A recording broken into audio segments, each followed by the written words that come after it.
Hey Rebel Rouser, I'm Alan Voivod and this is Star Wars 7 by 7, your daily dose of Star Wars joy, and thank you so much for joining me for it. Yes, I am coming at you from a hotel room in Southern California, traveling for the time being, so yeah, the audio is going to sound just a little bit different from what it usually does in the studio. And today we're going to talk about Wolves and a Door, which is the 13th episode. Is that right? No, it's the 12th episode, excuse me, the 12th episode from Season 4 of Star Wars Rebels. And very much like Twilight the Apprentice, you have to watch part 1 to really understand why part 2 is an essential episode for getting to know Ahsoka Tano's backstory. Similarly here, you have to watch Wolves and a Door because if you just jump into a world between worlds, you're not going to understand what's happening. For the purposes of our discussion, you just need to know that there's something happening with the Jedi Temple on Lothal and the Loth Wolves, if I'm even pronouncing that right.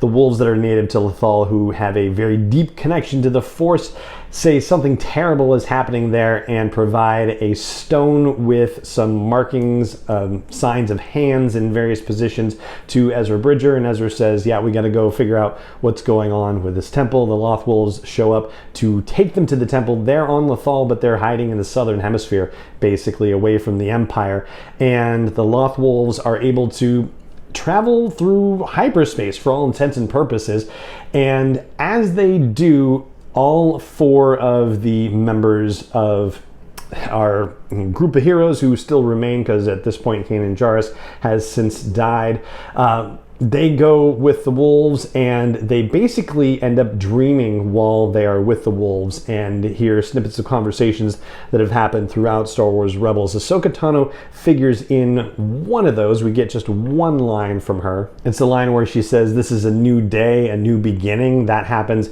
at the end of season 1 when she reveals herself to be the Fulcrum agent that they've been talking to that whole time. And that's all we get or hear from Ahsoka for the rest of the episode. It's just that one line and that's it. So what you need to know going into the next episode is that the Empire is trying to break into the Jedi Temple on Lothal and understand its secrets, but it's not just the Empire's, but it is Palpatine specifically. And he says that there's something to do with the temple that makes it a conduit between the dead and the living. We also find out from Palpatine that Kanan Jarrus' death has altered the fate of Lothal somehow, but how, Palpatine is unable to say. And they find a depiction of the Mortis gods on the side of the temple. This becomes a big deal and Ahsoka related because way back in the Clone Wars in the 3rd season, there was a 3-episode arc with the father and the son and the daughter. The daughter was representative of the light side of the Force, the son was representative of the dark side of the Force, and the father was keeping the balance between the two. And the short situation, the TLDR on that, is that the father thought maybe Anakin Skywalker could take over for his job since he was starting to fail in his health.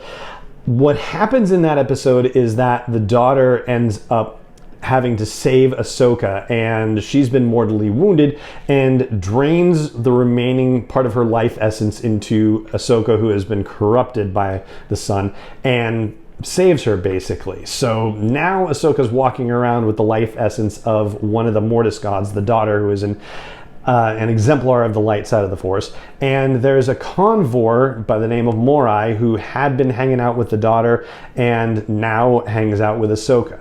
It's relevant to our conversation because we get a bit of a hint that something may be about to be up with Ahsoka in this episode, because as Sabine and Ezra look at this giant artwork of the father, son, and daughter on the side of the temple, they notice that the Convor is perched on the daughter's shoulder, and Ezra says, "I've seen that kind of bird before. Every time Ahsoka visited us on Adalon," which was Chopper Base, the Convor was usually always around. So despite the fact that the temple somehow has managed to protect itself and make every single door into it disappear, Ezra is able to figure out how to properly interact with this artwork of the father and son and daughter to get a gateway to open and allow him not just to go inside the temple, but into the world between worlds. And that's how the episode ends. Ezra gets into this crazy looking place that certainly doesn't look anything like the inside of the temple anytime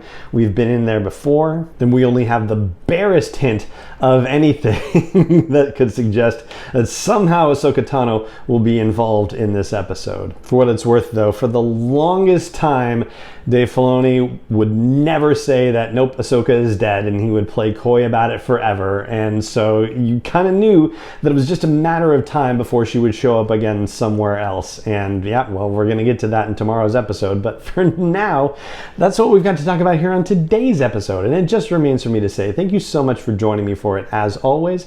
And may the Force be with you wherever in the world you may be. 7 is not endorsed or sponsored yet by Lucasfilm Limited, Disney, or 20th Century Fox, and is intended for entertainment and information purposes only. Star Wars, the Star Wars logo, all names and pictures of Star Wars characters, vehicles, and any other Star Wars related items are registered trademarks and/or copyrights of Lucasfilm Limited, or their respective trademark and copyright holders. May the Force be with them. All original content is copyright by Star Wars 7x7. We hope you love it.